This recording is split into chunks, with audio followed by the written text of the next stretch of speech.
pasatxo, Euskal Herri osoko osasungintzako 501 langileren babesa jaso duen 8 puntuko manifestuaren berri eman genuen Donostiako ospitale atarian egindako agerraldian.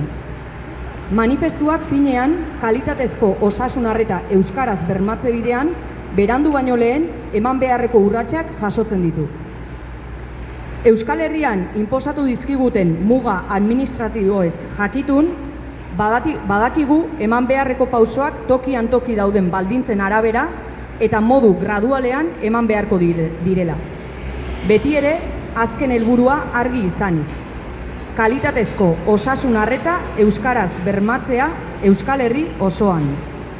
Hain justu, horretarako konpromisoa eskatzen diegu gure herriko alderdi politikoei, sindikatuei, unibertsitateei, naiz dagokien eragileei. Gaur, hemen, Basurduko ospitale atarian elkarretaratu gara, manifestuko puntuak berresteko eta osasungintza euskaldunaren aldarria berriro ere mahai gainean jartzeko.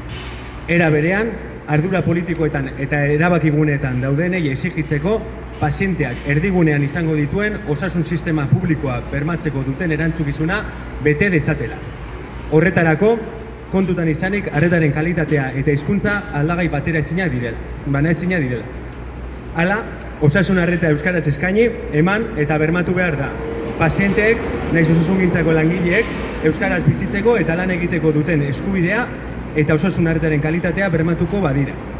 Hori guztia kontutan hartuta, kalitatezko osasun arreta euskaraz eskatzen dugu. Osasungintza euskalduna behingoz.